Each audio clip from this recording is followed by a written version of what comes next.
Hello, Radhe Radhe दोस्तों। मैं सुनाऊंगी आपको एक इमोशनल स्टोरी। कुछ दिन पहले की बात है। मैं मेरी मौसी के साथ एक कार्यक्रम में गया था जहां मेरी मुलाकात एक महिला से हुई। मेरी मौसी से मुझे उसके बारे में काफ़ी कुछ पता चला और सच मानिए उसे सुनकर मेरी आंखें भर आईं। आप भी पढ़िए उसकी कहानी।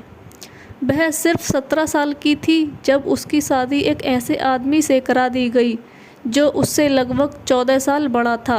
शादी के 1 महीने बाद उसे पता चला कि उसका पति शराबी है। सच्चाई सामने आने के बाद वो हर रात उसके साथ दुर्व्यवहार करता और पिटाई भी करता और उसे अपनी माँ से पैसे लाने के लिए मजबूर करता था। जब वो इनकार करती तो लोहे की रॉड से उसे पीटता।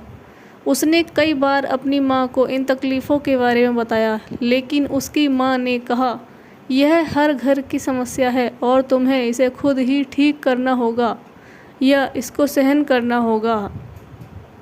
उसकी सास उसके पति से भी बदतर थी, जो उसे केवल 2 समय का भोजन देती और उसे सफाई, कपड़े धोने आदि जैसे सभी प्रकार के काम करने के लिए मजबूर करती थी।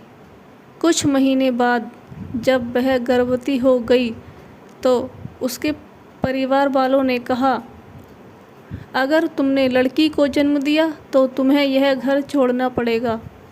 दुर्भाग्य से उसने एक लड़की को जन्म दिया।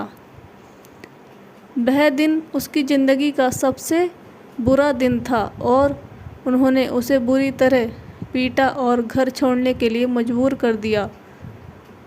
ऐसे में कोई क्या करेगा?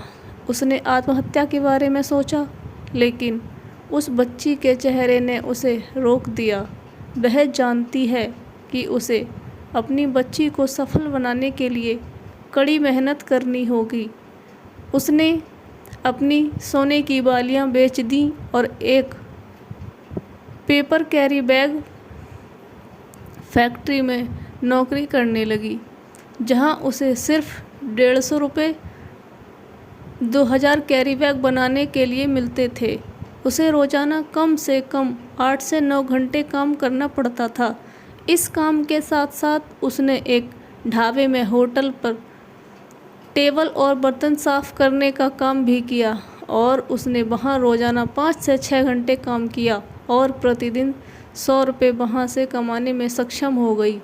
अब वह प्रतिदिन 250 से 300 रुपये की कमाई करती थी, जो उसके बच्चे के पालने के लिए पर्याप्त थी।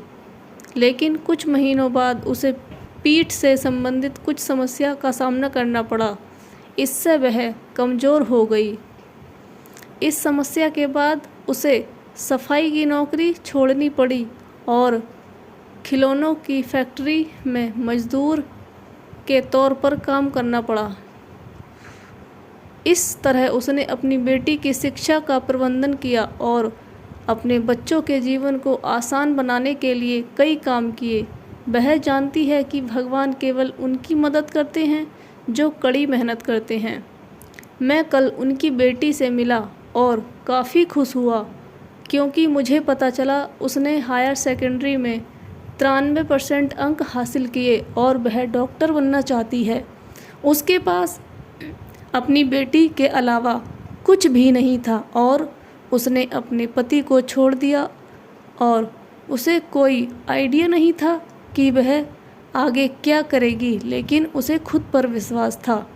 दोस्तों, आजकल थोड़ी सी समस्या आई नहीं कि लोग हार मान लेते हैं, डिप्रेस्ड हो जाते हैं या अपने जीवन को ही समाप्त करने की सोचते हैं। हमें इस हिम्मत वाली महिला के जीवन संघर्ष से प्रेरणा लेनी चाहिए और इस बात को स्वीकार करना चाहिए कि संघर्ष ही असली जीवन है। वीडियो को पूरा देखने के लिए धन्यवाद। ऐसी ही और अच्छी कहानियों के लिए वीडियो को लाइक करें, चैनल को सब्सक्राइब करें।